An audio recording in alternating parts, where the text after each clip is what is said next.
Good morning students. आज हम पढ़ेंगे बीकॉम थर्ड ईयर का जो हमारा सब्जेक्ट है वो है अपना ऑडिटिंग। ऑडिटिंग में अपना जो टॉपिक चल रहा था वो चल रहा था हमारा इंटरनल कंट्रोल। इंटरनल कंट्रोल मतलब आंतरिक नियंत्रण। आंतरिक नियंत्रण की कुछ पॉइंट्स इससे पहले वाली वीडियो में अपने कंप्लीट हो गए हैं, तो आप लोग पिछली वीडियो जाकर देख सकते हैं जिससे आपका कोई भी टॉपिक मिस ना हो। आज की वीडियो में हम आपको पढ़ाएंगे आंतरिक नियंत्रण की विशेषताएं। तो सबसे पहले हम थोड़ा सा इंटरनल कंट्रोल के बारे में समझेंगे कि इंटरनल कंट्रोल क्या होता है। देखिए, इंटरनल कंट्रोल क्या होता है, किसी भी व्यवसाय के प्रत्येक पहलू को योजनाबद्ध तरीके से नियंत्रित करने की सभी उपायों को आंतरिक नियंत्रण कहते हैं। देखो, सीधी सी बात है, अगर हम किसी भी प्रकार का एक बिजनेस करते हैं तो बिजनेस करते समय हम आंतरिक नियंत्रण को देखते हैं कि हमारे यहाँ इंटरनल कंट्रोल कैसा है। अगर कंट्रोल अच्छा है तो कम से कम व्यय होगा, कंट्रोल अच्छा है तो ये योग्य कर्मचारी होंगे, अगर कंट्रोल बहुत अच्छा है तो कर्मचारी एक योजनाबद्ध एक मेथड से काम करेंगे। तो ये सब चीज़ें हमारी एक बिजनेस में बहुत ज़्यादा ज़रूरी होती हैं। आंतरिक नियंत्रण के बिना हमारा किसी भी प्रकार का व्यवसाय नहीं हो सकता। क्यों नहीं हो सकता? क्योंकि जब तक हमारा कंट्रोल ही नहीं है हमारे व्यवसाय पर, आंतरिक पद्धतियों पर कि किस तरीके से हमारा काम चल रहा है, कौन से मेथड फॉलो हो रहे हैं, कैसे कर्मचारी हैं, कर्मचारी का व्यवहार कैसा है, एनवायरनमेंट कैसा है, तो ये सब चीज़ें हमारी बहुत ज़्यादा ज़रूरी होती हैं, है ना। तो आंतरिक नियंत्रण हमारा बहुत ज़्यादा जरूरी होता है। सीधी सी बात है कि किसी भी व्यवसाय को योजनाबद्ध तरीके से नियंत्रण करने की जो प्रक्रिया होती है वही हमारी आंतरिक नियंत्रण कहलाती है।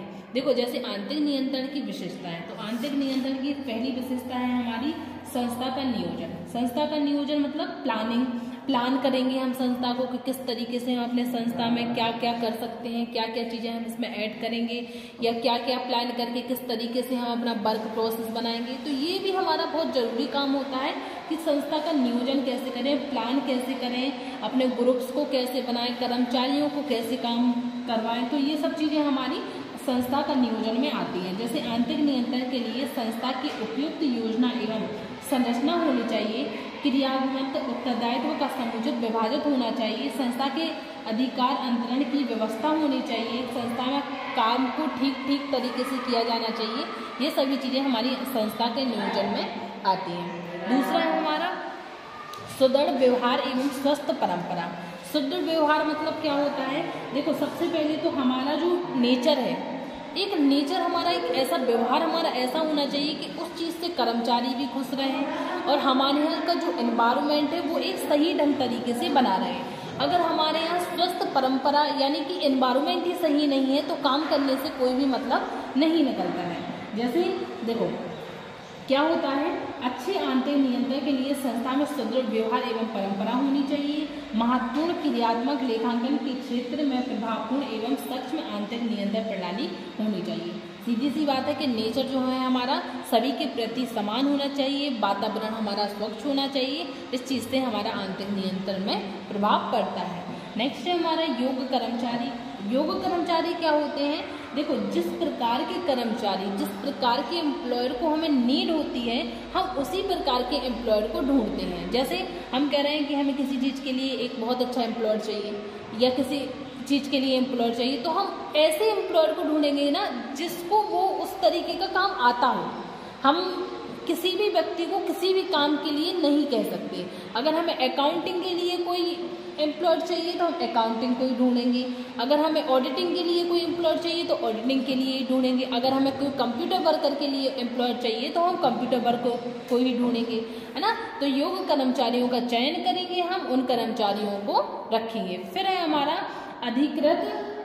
अधिकृतीकरण एवं पद्धति लेखांकन विधि। देखो, अधिकृति क्या होता है? अधिकृति क्या होता है? आंतरिक नियंत्रण को पद्धति संपत्तियों, दायित्वों, आगमन एवं व्ययों पर वांछित लेखांकन नियंत्रण को अवश्य करता है। सीधी सी बात है कि जो लेखांकन नियंत्रण है, देखो, जब हम कोई बिजनेस करते हैं तो हम सारे अपने जितने भी हमारे ट्रांजेक्शन्स होते हैं कि किससे हमने कितना लिया, किसको कितना दिया, इन सब चीज़ों का हम एक ब्यौरा तैयार कर लेते हैं, कि एक लेखा तैयार कर देते हैं कि हम किस तरीके से अपना काम करेंगे, कैसे हमारा ट्रांजेक्शन होगा, कैसे हमारे लेन देन होंगे।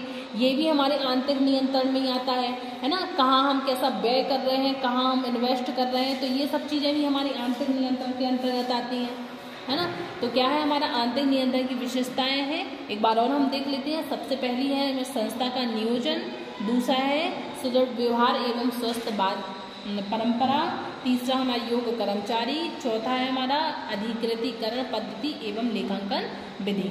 आप लोगों को बता दें कि जो डे बाई डे आप लोगों को वीडियोस तैयार की जा रही हैं, केवल मोस्ट टॉपिक्स की वीडियोस बनाई जा रही हैं, तो आप लोग अपने नोट तैयार करते जाएं, जिससे आपको परीक्षा के समय में किसी भी प्रकार की कोई भी दिक्कत नहीं आएगी। अब आप अपने नोट कर लीजिए, फिर आपको आगे बढ़ाते हैं। Thank you.